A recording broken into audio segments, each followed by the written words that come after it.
किसी जाहिल ने लिखा था कि कुछ बात है कि हस्ती मिटती नहीं हमारी, सदियों रहा है दुश्मन दौरे जहां हमारा। जबकि सच्चाई यह है कि अफगानिस्तान से लेकर म्यांमार तक और तिब्बत से लेकर श्रीलंका तक कभी अखंड भारत हुआ करता था। झूठे इतिहासकारों एवं साहित्यकारों ने इसी तरह हिंदुओं को हमेशा मूर्ख बनाया है। मानवता और सर्वधर्म संभाव हिंदुओं का सहज ही स्वभाव है और इसीलिए हिंदू समाज विदेशी आक्रांताओं और लुटेरों द्वारा हमेशा छला गया। हम जहां जहां घटते गए धीरे धीरे वह भूभाग हमारे देश से कटते गए। 1914 में तिब्बत कटा, 1937 में ब्रह्मदेश कटा जिसे आज म्यांमार कहा जाता है, 1876 में अफगानिस्तान कटा, 1904 में नेपाल कटा, 1947 में पाकिस्तान व बांग्लादेश कटा और यही नहीं, इसके बाद भी 1949 में पीओके तथा 1962 में अक्साई चीन भी भारत से कट गया। दोस्तों, अगर हम अभी भी इससे कुछ नहीं सीखे तो भविष्य का भारत कैसा होगा इसकी कल्पना भी नहीं की जा सकती। आज के वीडियो में हम आपको एक ऐसे देश से परिचय कराने वाले हैं जो कभी हिंदू राष्ट्र हुआ करता था और जहां आज भी हिंदू राष्ट्र के निशान मौजूद हैं। तो दोस्तों, बने रहिए हमारे साथ वीडियो के अंत तक और कमेंट में जय श्री राम जरूर लिखें। नमस्कार, स्वागत है आप सभी का दी साइंटिफिक हिंदू पर और मैं हूं आपके साथ आपका दोस्त धीरेन्द्र। दोस्तों, आज हम आपको जिस देश लिए चलते हैं उसका नाम है मंगोलिया। मंगोलिया के बारे में और कोई बात करें उससे पहले मैं आपको सुधांशु त्रिवेदी जी का यह वायरल वीडियो दिखाना चाहता हूं। देखिए। अगर आपने कभी ध्यान दिया हो, जाके देखिएगा मंगोलिया में जितने बड़े बड़े मकबरे, इंक्लूडिंग चंगेज खां का मकबरा, नेट पे जाके फोटो ही देख लीजिएगा, उसके बाहर त्रिशूल और शंगी दोनों लगे। क्यों? कभी पूछिए कि मंगोलों का धर्म क्या था तो इतिहास बताते तेंद्रिन था। अरे भाई, तेंद्रिन कुछ नहीं था, तंत्र का ही अपभ्रंश तेंद्रिन था और तंत्र के देवता शिव हैं, इसीलिए वहां पर त्रिशूल आपको दिखाई देता। दोस्तों, मंगोलिया एक बौद्ध बाहुल्य देश है आज के समय में, परंतु आज भी यहाँ हिंदू संस्कृति और संस्कृत भाषा की छाप स्पष्ट तौर पर नजर आती है। मंगोलिया पूर्व और मध्य एशिया में एक लैंडलॉक देश है जिसकी सीमाएं उत्तर में रूस तथा दक्षिण पश्चिम पूर्व में चीन से मिलती। इस देश की राजधानी और सबसे बड़ा शहर उलान बातर है जहां देश की लगभग 38% आबादी रहती है। ऐतिहासिक दस्तावेजों के अनुसार मूल रूप में जो मंगोल देश कहलाता था वह आज 3 भागों में बंट चुका है। मंगोल देश का एक भाग चीन के पास है जिसे आंतरिक मंगोलिया कहते हैं। मुख्य भाग जो स्वतंत्र है वह मंगोलिया कहलाता है। इसके अलावा एक भाग रूस के अधीन है जिसे साइबेरिया प्रदेश का भाग बना दिया गया है।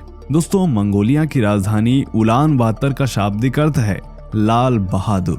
यहाँ का राष्ट्रीय ध्वज स्वयंभू कहलाता है जिसे वहाँ के लोग स्वयंभू कहते हैं और आप सब तो जानते ही हैं कि स्वयंभू एक संस्कृत शब्द है। यहाँ आज भी भारतीय पंचांग और आयुर्वेद का प्रचलन है। सप्ताह के दिनों के नाम भी भारत से ही हैं, जैसे रविवार को आदिया यानी कि आदित्यवार, सोमवार को सोमिया, मंगल को अंगारक, बुधवार को बुध, बृहस्पतिवार को बृहस्पत, शुक्रवार को शुक्र और शनिवार को सांचिर बोलते हैं। बहुत से मंगोल संस्कृत नाम भी रखते हैं, जैसे कि मंगोलिया के एक भूतपूर्व राष्ट्रपति का नाम शुंभू था। मंगोल देश का जो प्रथम वैज्ञानिक अंतरिक्ष में गया उसका नाम गोरक्ष था। यहाँ बहुत से लोगों के नाम आपको कीर्ति, कुशली, कुमुद, कुबेर, सुमेर आदि मिल जाएंगे। सम्राट कुलवे खान चीन में मंगोल वंश के प्रथम शासक बने। उन्होंने तिब्बत से बौद्ध मत के प्रमुख महायान आचार्य फागस्पा को पीकिंग में बुलाकर उनसे दीक्षा ग्रहण की। सम्राट कुलवे खान ने चीन के बुआई शान नामक पर्वत पर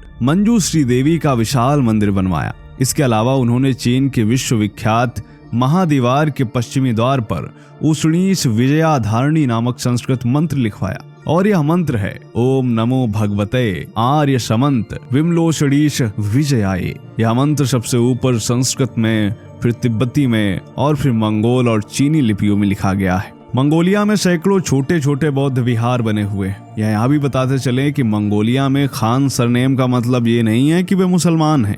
इतिहासकारों के अनुसार मंगोलियाई लोगों का धर्म तेंद्रिय था जो कि तंत्र का ही अपभ्रंश है। और तंत्र के देवता ही भगवान शिव हैं। इसीलिए यहाँ के मकबरों तक में भगवान शिव का त्रिशूल आवश्यक तौर पर लगा हुआ है। यहाँ तक कि चंगेज खान के सांकेतिक मकबरे पर भी यहाँ के प्रमुख बौद्ध विहार के द्वार पर तुषितः महायान द्वीपः संस्कृत के मोटे अक्षरों में लिखा हुआ है और यह चारों ओर से शंख, चक्र आदि चित्रों से अलंकृत है।